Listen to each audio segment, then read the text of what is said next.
আমাদের আশেপাশে এমন সব ঘটনা ঘটে যা আমরা চাইলেই প্রতিরোধ করতে পারি, কিন্তু আমরা নিজেরা উদ্যোগ না নিয়ে অলৌকিক সাহায্যের আশায় বসে থাকি। এমনই একটা কাহিনীর মুখোমুখি করব আজ। শেষ পর্যন্ত দেখলে পারবেন সব রহস্য ভেদ করতে।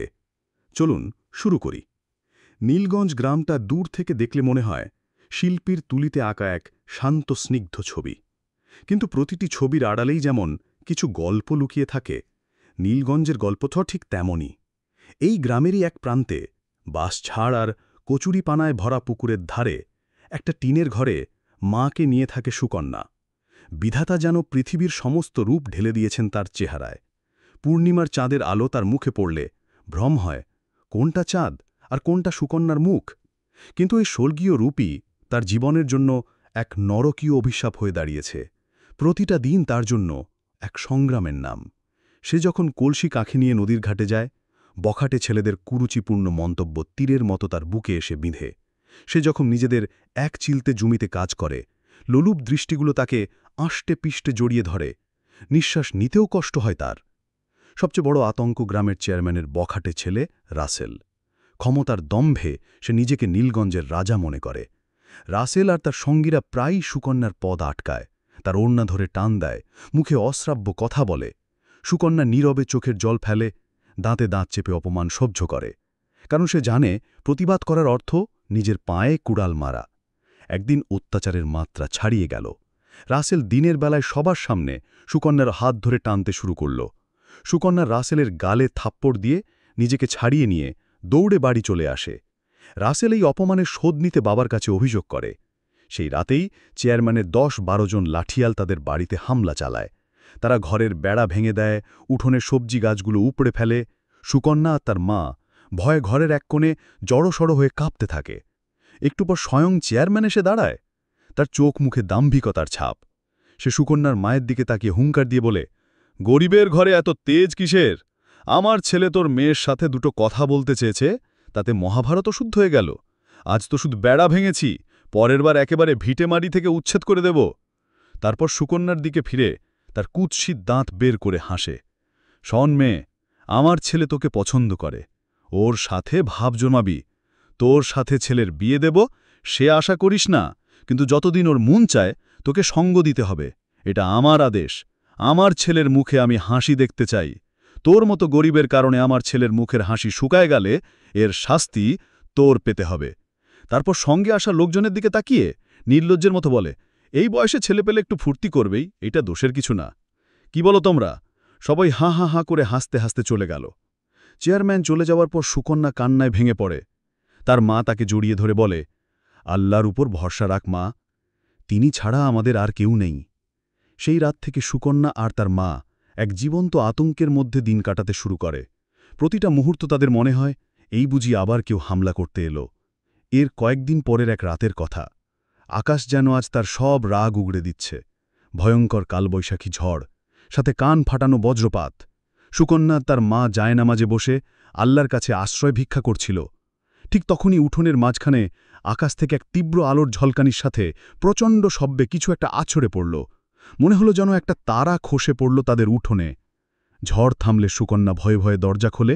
সে যা দেখল তাতে তার শরীর হিম হয়ে গেল।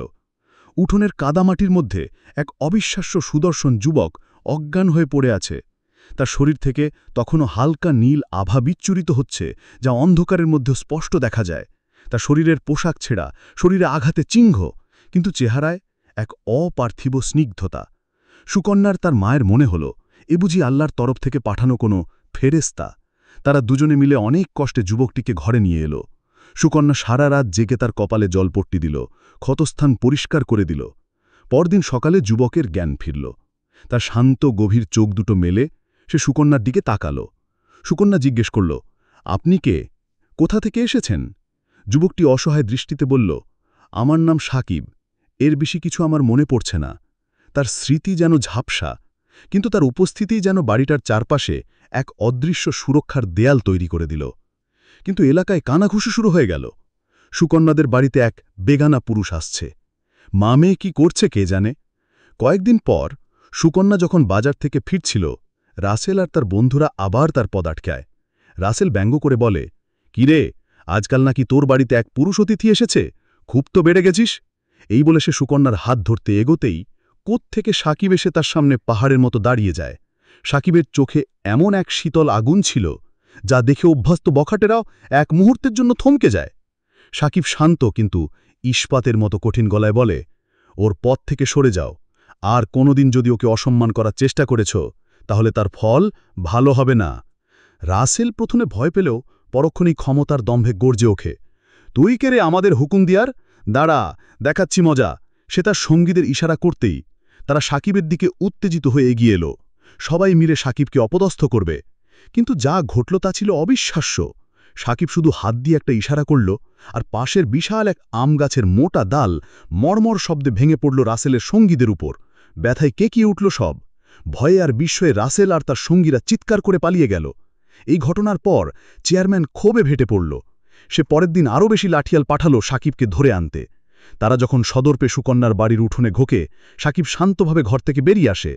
লাঠিয়ালরে পাকে আক্রমণ করতে উদ্যত হতেই সাকিব মাটির দিকে তাকায়। পরমুহূর্তেই হাজার হাজার লাল পিঁপড়ের ঝাঁক মাটি ফুঁড়ে বেরিয়ে এসে লাঠিয়ালদের ঘিরে ধরে। তাদের বিষাক্ত কামড়ে লাঠিয়ালরা দিকবিদিক জ্ঞানশূন্য হয়ে চিৎকার করতে করতে পালিয়ে যায়। এই অলৌকিক ঘটনাগুলো নীলগঞ্জে চায়ের দোকানে আলোচনার ঝড় তোলে। কেউ বলে ছেলেটা জাদুকর, কেউ বলে সে কোনো পীর আউলিয়া, আবার কেউ কেউ ভয় পেয়ে বলে ওটা নিশ্চয় কোনো জিন বা শয়তান।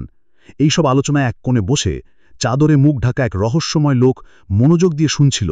তার চোখ দুটো ছাড়া কিছুই দেখা যাচ্ছিল না, আর সেই চোখে ছিল এক শীতল হিংস্র দৃষ্টি। সে আসলে সাকিবের পুরনো শত্রু, এক শক্তিশালী দুষ্ট জিন, যে সাকিবকে খুঁজতে খুঁজতে নীলগঞ্জে এসে পৌঁছেছে। চাদর ঢাকা লোকটি এবার তার খেলা শুরু করল। সে এক সাধুর ছদ্মবেশে চেয়ারম্যানের সাথে দেখা করল। সে চেয়ারম্যানকে বোঝালো, আপনার ছেলের শত্রু কোনো সাধারণ মানুষ নয়, সে এক ভয়ঙ্কর জিন যে সুকন্যাকে ভর করেছে। ওই জিনকে শেষ না করতে পারলে আপনার ছেলের জীবন বিপন্ন, আর ওই মেয়েটাই সব নষ্টের গোড়া। ওকে আর ওই জিনকে একসাথে আগুনে পুড়িয়ে মারতে হবে, তবেই গ্রাম পবিত্র হবে। ক্ষমতা আর প্রতিশোধের লোভে অন্ধ চেয়ারম্যান এই কথায় বিশ্বাস করল। সেই রাতে সে রাসেল আর গ্রামের প্রায় ৫০ জন লোককে মশাল, দা, কুড়াল নিয়ে সুকন্যার বাড়ি আক্রমণ করার জন্য একত্রিত করল। মধ্যরাতে মশাল বাহিনীর চিৎকারে গোটা গ্রাম জেগে উঠল। তারা সুকন্যার বাড়ি ঘিরে ফেলল। বেরিয়ে আয় শয়তান, আজ তোদের দুজনকে একসাথেই পুড়িয়ে মারব। রাসেলের চিৎকারে বাতাস ভারী হয়ে উঠল। সাকিব শান্তভাবে ঘর থেকে বেরিয়ে এলো। তার চোখে কোনো ভয় নেই, আছে শুধু একরাশ করুণা। সে আকাশের দিকে তাকালো। তার ইশারায় মুহূর্তের মধ্যে পরিষ্কার আকাশ কালো মেঘে ঢেকে গেল এবং মুষলধারে বৃষ্টি শুরু হলো। মশালের আগুন সব নিভে গেল। লোকেরা ভয় পেয়ে পালাতে শুরু করল। কাদায় পিছলে পড়ে একাকার অবস্থা পালাতে গিয়ে। কিন্তু সেই ভিড়ের মধ্যেই দাঁড়িয়েছিল চাদর ঢাকার সেই রহস্যময় শত্রু। সে সুযোগ বুঝে তার সমস্ত শক্তি দিয়ে এক অদৃশ্য কালো জাদু সাকিবের দিকে ছুঁড়ে মারল। সাকিব তীব্র যন্ত্রণায় চিৎকার করে মাটিতে লুটিয়ে পড়ল। তার নূরের মতো উজ্জ্বল মুখটা ফ্যাকাশে হয়ে গেল, আর চাদরে ঢাকা সেই রহস্যময় লোকটা পলায়নরত মানুষের ভিড়ে হারিয়ে গেল বিজয়ীর হাসি হেসে। সুকন্যা আর তার মা দৌড়ে এলো। আবারও সাকিবকে উঠান থেকে বাসার ভিতরে নিয়ে গেল। শরীরে কোনো আঘাতের চিহ্ন নেই, কিন্তু সাকিবের মুখে তীব্র যন্ত্রণার ছাপ। সুকন্যার মাথায় কিছুই ঢুকছে না। মা মেয়ে মিলে শরীর মুছে দিল, গরম স্যুপ বানিয়ে চামচে করে খাইয়ে দিল, শরীরে গরম কাপড়ের ছ্যাঁকা দিল, কিন্তু কিছুতেই জ্ঞান ফিরছে না। একদম সুস্থ একজন মানুষ হঠাৎ কেন অজ্ঞান হয়ে মাটিতে পড়ে গেল, কিছুই বুঝতে পারছে না তারা। সাকিবের এই অবস্থা দেখে সুকন্যা আর এক মুহূর্তও দেরি করল না।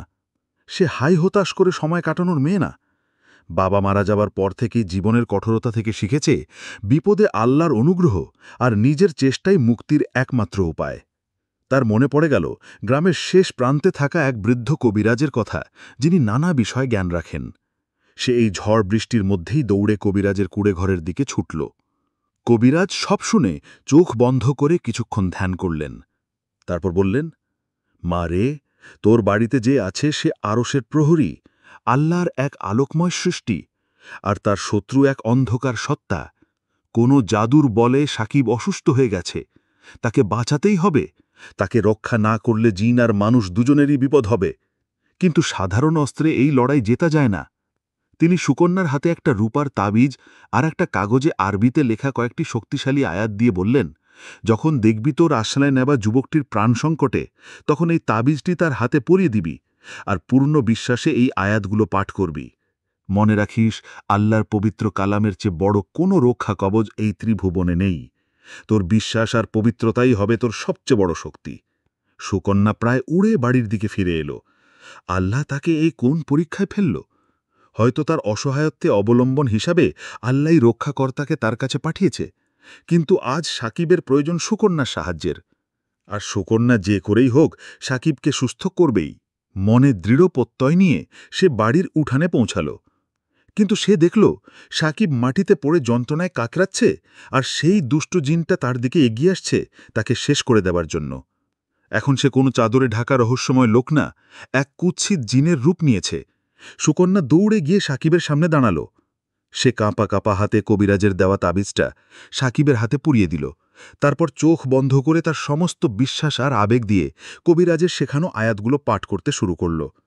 সুকন্যার মুখে উচ্চারিত পবিত্র আয়াতগুলো যেন এক ঐশ্বরিক বর্ম তৈরি করে সাকিবকে ঘিরে ফেলল। দুষ্ট জিনটা সেই বর্মে ধাক্কা খেয়ে ছিটকে পড়ল। আয়াতগুলো আগুনের হলকার মতো তাকে আঘাত করতে লাগল। আর তাবিজের প্রভাবে সাকিব সুস্থ হয়ে দাঁড়িয়ে গেল। তার শরীর একটা নীল আলোয় আলোকিত হয়ে একটা সুদর্শন জিনে পরিণত হল। সাকিব খারাপ জিনের দিকে জাদু ছুড়ে দিল। আল্লাহর কালামের শক্তিতে সেই জাদু দ্বিগুণ শক্তিতে খারাপ জিনকে আঘাত করল।